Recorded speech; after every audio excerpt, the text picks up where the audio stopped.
There is a moment in many lives that never makes noise, no crash, no visible wound.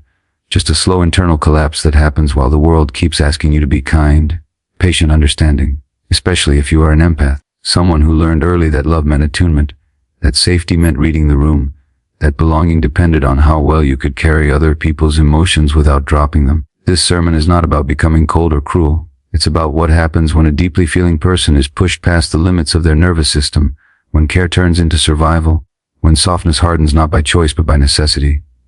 The shift I'm talking about isn't loud, it doesn't announce itself. It shows up in silences, boundaries, detachment, and a kind of tired clarity. This is about understanding that shift, not judging it, and recognizing that what looks like distance is often the final form of self-protection. An empath is often praised for being caring, sensitive, emotionally intelligent, but rarely is anyone curious about where that empathy came from. In many cases, it wasn't cultivated in safety, it was forged in uncertainty. When a child grows up in an environment where emotions are unpredictable, where love is conditional, where anger, withdrawal, or chaos can arrive without warning, the nervous system adapts. The child learns to scan faces, tones, silences. Empathy becomes less about kindness and more about control. If I can feel what you feel before you feel it, maybe I can stay safe. If I can anticipate your needs, maybe you won't leave, explode, or withhold love. Over time, this skill gets mislabeled as a personality trait, when in truth it is a survival strategy that once kept the system regulated enough to endure. As this child grows into adulthood, the strategy remains even when the danger is no longer obvious. The empath walks into rooms and immediately absorbs the emotional temperature. They feel responsible for easing tension, smoothing conflict, holding space. They confuse hypervigilance with intuition and exhaustion with virtue. Society reinforces this by rewarding self-sacrifice, calling it compassion, maturity, emotional depth. What rarely gets acknowledged is the cost. The empath's inner world becomes crowded. Their own needs are delayed, minimized, postponed indefinitely because attending to others feels urgent, almost automatic. Emotionally, this creates a subtle form of self-erasure. The empath learns to override their own signals of discomfort. Fatigue becomes normal. Resentment is swallowed. Boundaries feel dangerous because they threaten connection. The nervous system stays in a constant state of low-grade alert, always listening, always adjusting. Over years, sometimes decades, this creates a body that is tired even when resting, a mind that cannot fully switch off, a heart that feels heavy without knowing why. Emotional destruction doesn't usually arrive as a single catastrophic event. It accumulates. It's the repeated experience of giving and not being met, of understanding everyone while no one truly understands you, of being the safe place while never having one. The empath keeps showing up, hoping that if they just explain better, love harder, stay softer, things will change. But the body keeps score. Eventually, the nervous system reaches a point where it can no longer sustain this level of output without collapse. When that threshold is crossed, something shifts quietly. The empath doesn't become heartless. They become tired of bleeding internally. The survival strategy that once kept them connected now threatens their existence. So the system recalibrates, sensitivity dulls, emotional access narrows. Not as a choice, but as a reflex. The body decides that constant openness is no longer safe. What outsiders perceive as personality change is actually a physiological boundary being installed after years of emotional overexposure. This is why the post-destruction empath often feels unfamiliar even to themselves. They may notice less tolerance for emotional chaos, less patience for ambiguity, less willingness to rescue. Conversations that once felt manageable now feel draining. They pull back, not because they don't care, but because caring without limits nearly cost them their sense of self. The empathy is still there, but it is no longer freely accessible to everyone. It becomes selective, guarded, filtered through a new internal question: does this cost me more than I can afford? There is grief in this stage. The empath mourns the version of themselves who could love endlessly, who believed that understanding was enough to heal relationships, who thought their capacity to feel deeply was always a gift. Now they see the shadow side of that gift. They realize that empathy without self-protection is not virtue, it is vulnerability without safety. The nervous system, wiser than the mind, begins to prioritize containment over connection. This shift is often misunderstood. Friends may say you've changed. You're colder. You're distant. What they don't see is the years of emotional labor that led here. The nights of rumination, the suppressed anger, the silent tears. The empath didn't lose empathy. They lost the illusion that empathy alone could sustain them. What emerges in its place is not cruelty but discernment. A slower, more deliberate way of relating. An instinct to pause before offering access. A new relationship with silence. A nervous system learning, perhaps for the first time, that it is allowed to rest. That it does not have to earn safety by absorbing everyone else's pain. That connection does not have to come at the expense of self. Preservation. Emotional overexposure is not the same as stress. And it is not simply being tired of people. It is what happens when a nervous system spends too long in a state of attunement without recovery. For an empath, this often begins early, when emotional awareness becomes a requirement rather than a choice. The body learns that vigilance equals safety, Over time, this vigilance hardens into a baseline state. Even in calm environments, the nervous system does not fully stand down. It keeps listening, scanning, interpreting, preparing. This constant readiness may look like emotional intelligence from the outside, but internally it is expensive. The nervous system was never designed to carry multiple emotional realities at once. Yet empaths often do exactly that. They hold their own feelings while simultaneously processing the feelings of others, filtering words, adjusting tone, managing reactions, anticipating outcomes. This isn't occasional, it's continuous. Each interaction adds another layer of stimulation. Each unresolved emotional exchange lingers in the body. Without sufficient regulation or discharge, this buildup begins to overwhelm the system. At first, burnout is subtle. There is irritability that feels out of character, difficulty concentrating, a sense of being emotionally full before the day has even begun. The empath may still function well, still show up, still listen deeply, but the cost is rising. Rest no longer feels restorative because the nervous system doesn't recognize rest as safe. Silence can feel unsettling. Stillness brings up stored emotion that has nowhere to go. So the empath stays busy, stays available, stays engaged, unknowingly deepening the overload. As emotional overexposure continues, the body begins to protect itself. Sensory input becomes harder to tolerate. Sounds feel louder. Conversations feel heavier. Emotional requests that once felt manageable now feel intrusive. This is not a moral failing. It is biology. The nervous system is signaling that its capacity has been exceeded. But many empaths ignore these signals because they were trained to. They learned early that their role was to accommodate, not to stop. So they push through, overriding their own limits, further dysregulating the system. Eventually, burnout reaches a tipping point. The body initiates a shutdown response. This can look like numbness, dissociation, withdrawal, or sudden emotional flatness. The empath may describe feeling disconnected from joy, creativity, or even sadness. This isn't apathy, it's containment. The nervous system narrows the range of feeling to reduce overwhelm. In trauma physiology, this is not giving up, it is surviving. When fight and flight are exhausted, the system chooses conservation. This is often the moment others label the empath as changed. Less warm, less responsive, less emotionally available. What they are witnessing is a system that can no longer afford constant openness. Emotional boundaries, once weak or non-existent, are being installed internally, not through conscious decision but through physiological necessity. The empath may want to feel more, care more, engage more, but the body refuses. It has learned, through repeated overexposure, that unlimited access leads to collapse. Burnout also alters perception. The empath becomes more aware of emotional manipulation, subtle demands, unspoken expectations. What once felt like connection now registers as pressure. The nervous system, having been overwhelmed, becomes more sensitive to potential drains. This can create a heightened intolerance for emotional ambiguity.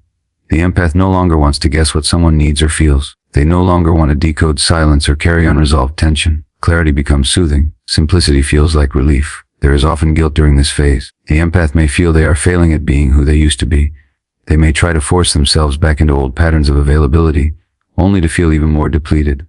This deepens the internal conflict. The mind clings to identity while the body insists on change. But burnout does not respond to willpower, it responds to safety. Until the nervous system experiences consistent boundaries, predictability, and reduced emotional load, it will remain guarded. What is rarely acknowledged is that this burnout is not caused by caring too much in isolation. It is caused by caring without reciprocity, without rest, without protection. It is caused by environments where empathy is extracted but not supported. Over time, the nervous system learns that connection equals cost, so it limits connection to survive. This is not a failure of love. It is the body's intelligence stepping in where insight arrived too late. The empath emerging from emotional burnout is not broken. They are recalibrated. Their nervous system has learned through pain that unlimited emotional access is unsafe.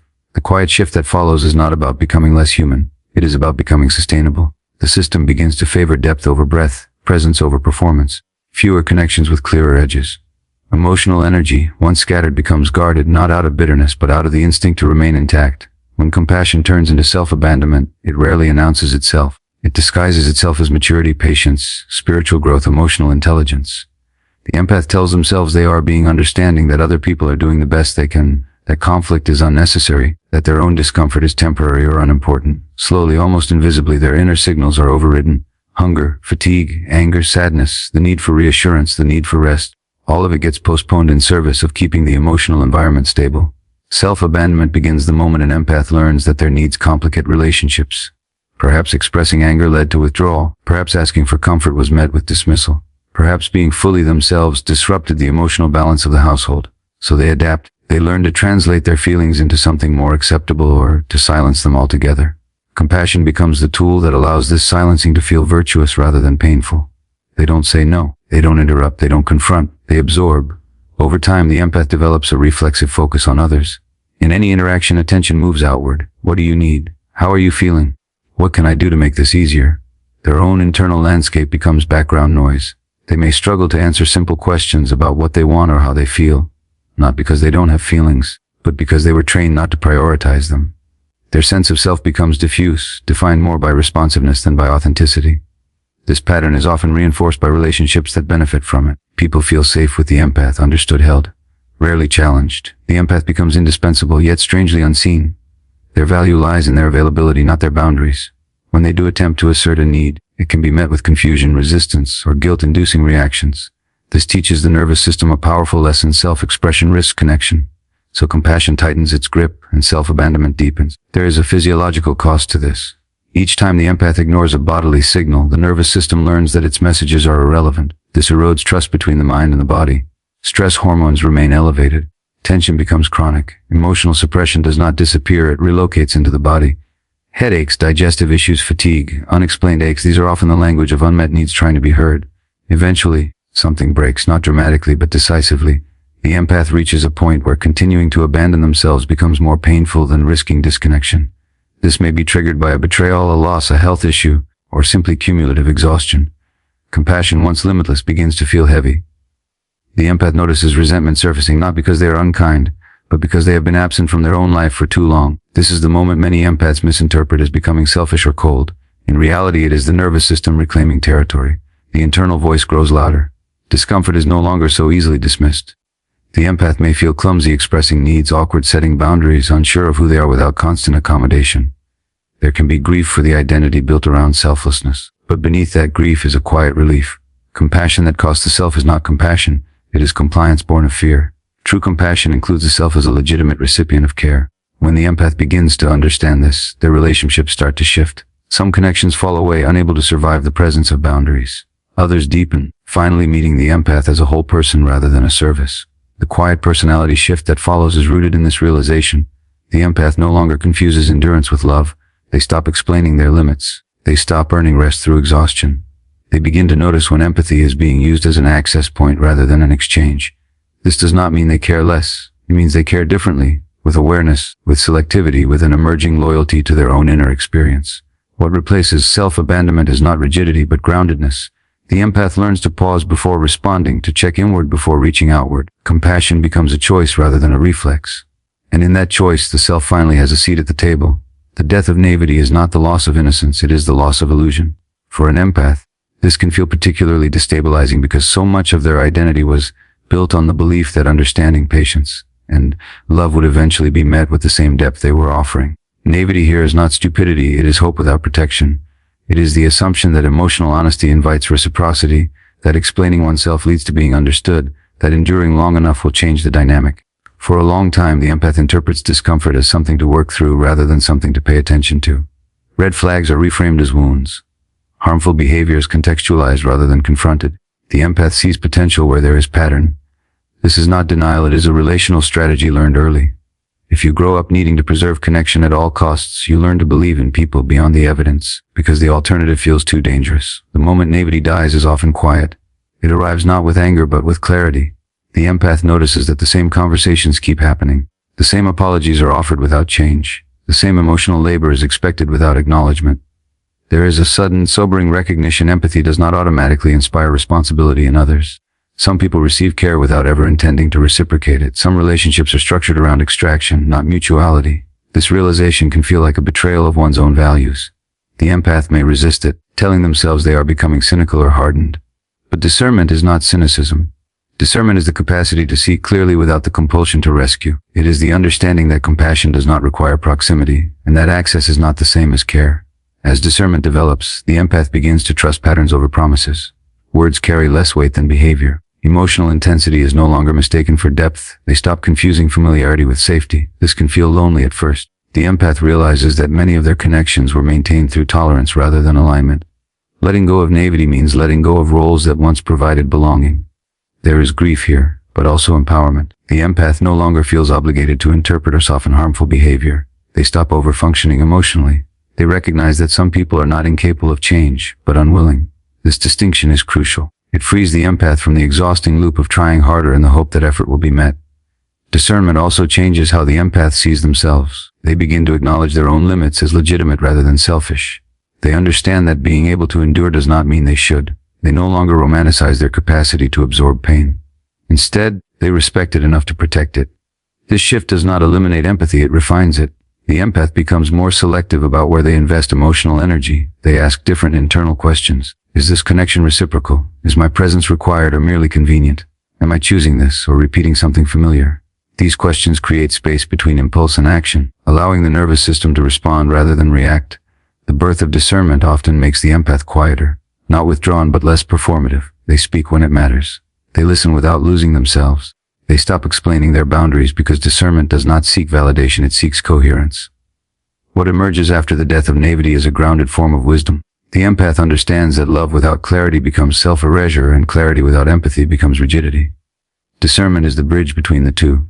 It allows the empath to remain human without remaining exposed, to care without collapsing, to engage without abandoning themselves. When empaths stop explaining themselves, it is often mistaken for arrogance, indifference, or emotional withdrawal. In reality, it is usually the end stage of a long, exhausting attempt to be understood. For years, the empath explained their feelings carefully, gently, with context and compassion. They chose words that softened impact, avoided blame, and preserved connection. They believed that if they could just articulate their inner world clearly enough, others would meet them there. Explaining became another form of emotional labor. Not just sharing feelings, but translating them so they would be palatable. The empath learned to preempt reactions, to justify emotions before they were even questioned. I'm not angry, I'm just tired. I don't mean this in a bad way. I understand why you did what you did, but... Each explanation was an attempt to remain safe while being honest. Over time, this constant clarification eroded something essential, the right to simply feel without defending it. What the empath eventually notices is not that they are misunderstood once or twice, but that understanding never truly arrives. Their words are heard selectively. Their vulnerability is acknowledged verbally but not integrated behaviorally. Same boundaries are crossed. The same dynamics repeat. Explanation does not lead to change, it leads to temporary appeasement. The nervous system begins to register this pattern as futility.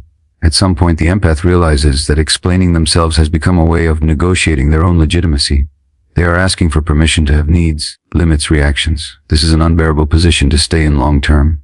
It creates an internal hierarchy where others' comfort consistently outranks the empath's truth. The cost of explanation becomes heavier than the cost of silence. Silence, in this context, is not punishment, it is conservation. The empath stops explaining because they are no longer willing to perform emotional labor for people who are not listening with intention. They recognize that those who genuinely care do not require elaborate justifications. They may ask questions, but they do not demand proof. The empath begins to understand that being understood is not something you can force through better wording. There is also a deeper shift happening internally. The empath starts trusting their own perception. They no longer need external validation to confirm what feels wrong. In the past, explaining was a way to check reality. Am I overreacting? Does this make sense? Now, the nervous system has enough data. Patterns have repeated too many times. The empath knows what their body feels like when something is off. They no longer need to convince anyone else of it. This change can feel uncomfortable at first. The empath may worry they are becoming emotionally unavailable or unfair. They may feel an urge to over-clarify, to soften, to repair imagined damage. But with time, they notice that not explaining creates a different kind of clarity. Boundaries become cleaner. Conversations become shorter but more honest. Energy once spent on self-justification is reclaimed. People who benefited from the empath's explanations often react strongly to this shift. They may accuse the empath of shutting down, changing, becoming distant. What they are really reacting to is the loss of access. Explanation provided an opening, a place to negotiate, deflect, or minimize. Silence closes that opening. It signals that the empath's inner world is no longer up for debate. This does not mean the empath never communicates. It means they are intentional. They choose when explanation is an act of connection rather than self-betrayal. They notice the difference between curiosity and interrogation, between misunderstanding and unwillingness. When they do speak, it is often simpler, less layered. I'm not available for this. That doesn't work for me. I need space. These statements do not invite argument. They reflect an internal alignment that no longer needs external agreement. There is grief in letting go of explanation. The empath may mourn the hope that being fully seen was just one conversation away. They may feel sadness for the part of themselves that believed clarity could heal imbalance. But there is also relief. The nervous system relaxes when it is no longer bracing for misinterpretation. The body feels safer when it does not have to overfunction to be respected. Stopping explanation is not about withholding love. It is about recognizing where love has been poured without containment. The empath does not become less open, they become less porous. Their words carry weight because they are no longer diluted by excessive context. Their silence carries truth because it is rooted in self-trust rather than avoidance. What emerges is a quieter presence, one that does not rush to be understood, one that does not chase resolution at the expense of integrity. The empath learns that some people will never understand them, and that this does not require correction. It requires distance. In that distance, the empath finds something unfamiliar and grounding. The ability to exist without explanation. Detachment is often misunderstood as emotional coldness, but for the empath who has been emotionally overwhelmed, it is rarely a choice and almost never a lack of care. It is a trauma response rooted in the nervous system's need to survive after prolonged exposure to emotional intensity. When connection has consistently led to depletion, the body learns to associate closeness with danger. Detachment becomes the system's way of creating space when boundaries were not respected before. In trauma physiology, when fight and flight fail to restore safety, the nervous system shifts into conservation. Emotional engagement is dialed down. Reactivity decreases. Sensation dulls. This is not indifference, it is containment. The empath does not stop feeling, they stop flooding. The system reduces emotional permeability to prevent further overwhelm. What looks like distance from the outside is often the inside trying to stabilize. For empaths, detachment can feel unfamiliar and unsettling. They were once defined by emotional availability, responsiveness, and depth of feeling. Now they notice a gap between stimulus and response. They do not immediately absorb the emotions of others. They do not rush to fix or soothe. There is a pause. That pause is the nervous system reclaiming control over its thresholds. This shift often occurs after repeated violations of emotional safety. When vulnerability is met with dismissal, manipulation, or expectation rather than care, the body learns that openness carries risk. Detachment forms not to punish others, but to protect the self from further injury. It is the system saying this is too much too often without repair. Because detachment reduces emotional reactivity, it can look like maturity or aloofness depending on the observer. Some people experience it as a loss. They miss the empath's attentiveness, their willingness to hold space without limit. What they may not realize is that this level of access was never sustainable. The empath paid for it with exhaustion, anxiety, and internal collapse. Internally, detachment creates mixed emotions. There can be relief in not feeling everything so intensely, but also guilt for not responding the way one used to. The empath may worry they are becoming heartless or disconnected from their values. But detachment does not erase empathy. It reorganizes it. Emotional energy becomes regulated rather than automatic. Detachment also brings clarity. Without constant emotional absorption, the empath can see relational dynamics more objectively. They notice where responsibility is uneven, where care is one-sided, where intimacy is demanded rather than earned. This clarity can feel stark, even painful, because it exposes truths that were previously softened by emotional immersion. It is important to distinguish detachment from dissociation. Detachment still allows for presence, choice, and engagement when safety is established. Dissociation is a deeper shutdown where awareness fragments. Many empaths move into mild detachment as a corrective response, a way to stay connected without being consumed. Over time, if safety returns, emotional range can gradually reopen. The empath who becomes detached is not rejecting connection. They are redefining it. They begin to engage from a place of consent rather than obligation. They allow themselves to step back when overwhelmed without explanation or apology. This is often the first time their nervous system experiences the relief of not being constantly on call. Others may pressure the empath to return to their old way of being.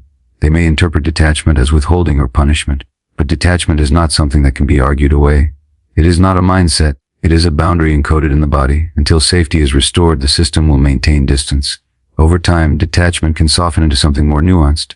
The empath learns that they can care without merging, listen without absorbing, be present without losing themselves. This is not a lesser form of empathy, but a healthier one. It allows connection to exist without self-erasure. The quiet personality shift that follows detachment is often marked by steadiness, less emotional volatility, fewer explanations, a slower pace of engagement.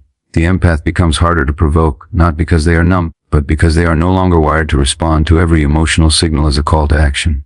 What remains is not coldness, but grounded presence shaped by survival and the deep intelligence of a nervous system that learned, at great cost, how to protect itself. The silent grief of losing one's old self is rarely acknowledged because it doesn't fit the usual narrative of healing. There is no clear before and after, no dramatic transformation that others can celebrate. Instead, there is a quiet mourning for the version of the empath who was endlessly available, hopeful, and emotionally generous. This grief is complicated because that old self was both a source of pride and a source of pain. For a long time, the empath's identity was built around their capacity to feel deeply and care widely. They were the one people leaned on, confided in, relied upon. Being needed gave structure and meaning. When emotional destruction forces a shift, that identity begins to dissolve. The empath may no longer recognize themselves in old roles or behaviors. They may feel flatter, quieter, less expressive. This can feel like a loss of vitality, even if it brings relief. This grief is silent because it is often invisible to others from the outside. The empath appears calmer, more stable, more boundaried. But internally there is a sense of absence. The spontaneity is gone. The ease of emotional flow has narrowed. The empath may miss the way they used to love without hesitation, the way they trusted quickly, the way connection felt immediate and intense. There is also grief for what that old self believed in. The faith that love could fix imbalance, the hope that patience would be rewarded, the belief that being good and understanding would create safety. Letting go of these beliefs can feel like a loss of innocence, even if those beliefs were costly. The empath must confront the painful truth that some of what they admired about themselves was shaped by necessity rather than choice. This mourning is often lonely because it is ambiguous. The empath is grieving something that was both harmful and meaningful. There is no clear villain, no obvious regret, just a recognition that the version of themselves who could endure endless emotional exposure did so at a great cost and cannot return without danger. The nervous system will not allow it. Memories of the old self can surface unexpectedly. A familiar song, a past relationship, a situation that once would have elicited immediate emotional response. The empath may notice the difference in how they react now. Less intensity, more distance. This contrast can trigger sadness, confusion, or even fear. Who am I if I am not that person anymore? Grief also emerges in relationships. People who were accustomed to the old self may struggle to adjust. They may reminisce about how things used to be, unintentionally reinforcing the loss. The empath may feel pressure to perform their former emotional availability to maintain harmony. Resisting that pull can deepen the grief, but it is also an act of self-preservation. This stage often includes a period of emptiness. Without the familiar role of emotional caretaker, there is space that feels unfilled. The empath may not yet know what brings them joy, what they want, or how to define themselves outside of service. This uncertainty can be unsettling. The nervous system, once organized around others, is reorganizing around the self. The silent grief is not only for who the empath was, but for who they never got to be, the parts of themselves that were deferred, muted, or sacrificed to maintain connection. As the old identity falls away, these parts may begin to surface, awkwardly and slowly. There can be grief for lost time, lost energy, lost possibilities.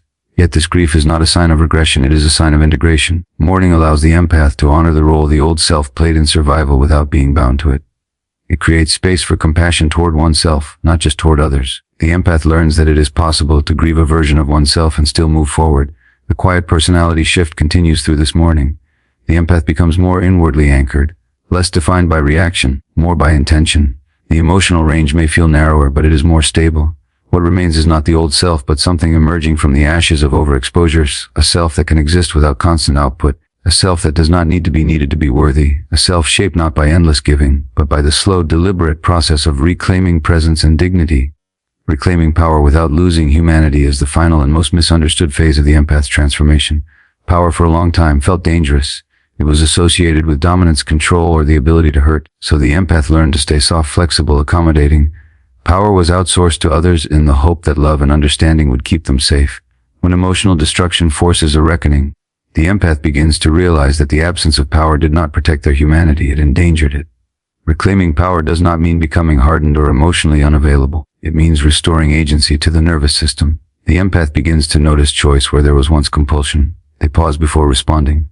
They feel an internal yes or no and allow it to matter. This is not aggression. It is self-trust returning after a long absence. At first, power feels awkward.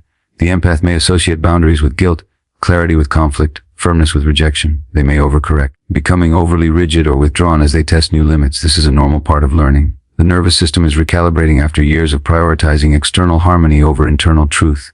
As power integrates, the empath's relationships change. They no longer engage in emotional bargaining. They do not offer empathy as a currency to secure connection. Care becomes an expression, not a strategy. The empath notices who responds to this shift with respect and who resists it. Power reveals alignment. Some connections strengthen, others fall away. Humanity remains intact because power is no longer reactive. It is grounded. The empath can feel compassion without collapsing into it. They can witness pain without assuming responsibility for fixing it. They can say no without withdrawing love. This balance allows empathy to exist alongside boundaries rather than in opposition to them. There is often a quiet confidence that emerges here, not performative, not loud. The empath does not need to prove their worth through usefulness or emotional availability. Their presence carries weight because it is not constantly offered. They speak less but with more precision. They listen without absorbing. They engage without losing themselves. Reclaiming power also reshapes the empath's relationship with anger. Anger is no longer suppressed or feared. It is recognized as a signal rather than a threat. The empath learns to feel it without acting destructively or turning it inward. This restores a sense of vitality that was lost during years of emotional overexposure. Importantly, humanity deepens rather than diminishes. The empath becomes more honest, more discerning, more respectful of both their own limits and those of others. They no longer confuse empathy with access. They understand that true care does not require self-erasure. This clarity creates relationships that are simpler, cleaner, and more mutual. Power also brings responsibility. The empath must now choose how and where to engage rather than defaulting to availability. This requires ongoing self-awareness. Old patterns may resurface under stress, but the difference now is choice. The empath can notice, pause, and redirect without shame. The final shift is subtle but profound. The empath no longer seeks safety through being indispensable. They find it through self-alignment. Their nervous system is no longer organized around preventing rupture at all costs. It is organized around sustainability. This allows them to remain open without being exposed, kind without being consumed. What remains is a form of strength that does not need to dominate to exist. A presence that does not need to perform to be valued. The empath reclaims power not by abandoning sensitivity but by protecting it. In doing so, they discover that humanity is not something that is lost when boundaries are built. It is something that finally has room to breathe.